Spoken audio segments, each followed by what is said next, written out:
Welcome back to the South African Morning. Now, Matric results are in and many are celebrating. However, some may have been left a bit disappointed. So what happens if your marks just are not good enough to get you into university? Do you take a gap year?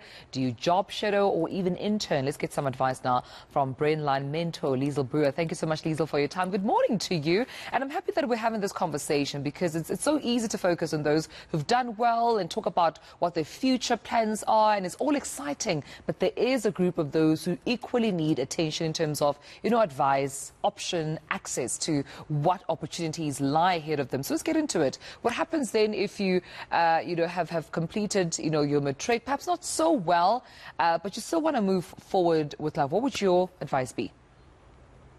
Okay, good morning. Yes, indeed. As you mentioned, there are a couple of different options. You can job shadow, you can actually get into the workforce, or you can perhaps go and reevaluate what you really want to do, what career options you really want to follow.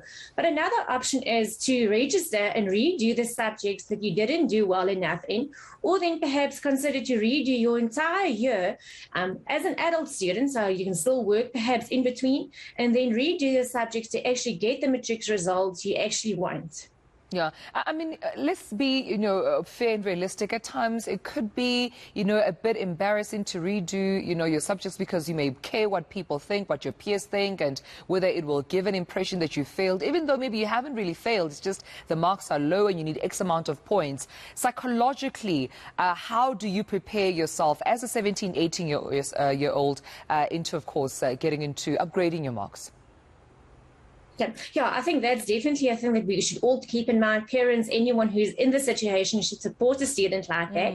But in the long run, I think all students need to be fair on themselves as well. I think we all know the last 2 years have been extremely difficult and challenging, especially for students. It's not normal circumstances. They weren't able to attend school as they usually could. They couldn't ask for guidance. They couldn't ask for support.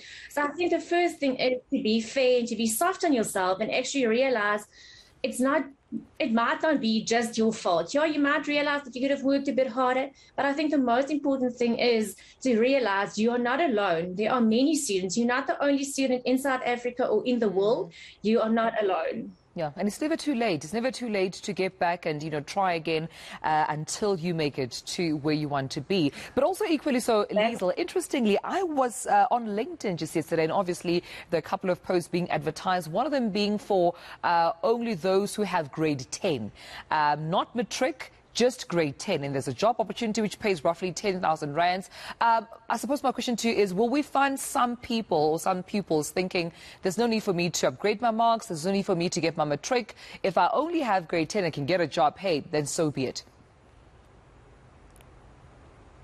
Yes, I definitely think some students will opt for that as well. But in the future, then they can come to Brainline, for example, and they register for the subject that they would feel like upgrading perhaps in a year or two's time. Perhaps there aren't finances now to upgrade your matric or to redo subjects. So I think that's an excellent opportunity for students who don't have the luxury of redoing a subject or entire matric immediately after school. Yeah.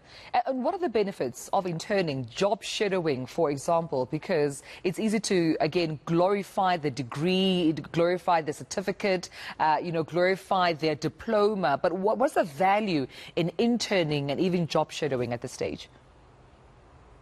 I think it teaches them a lot of skills that they need to have in the workplace.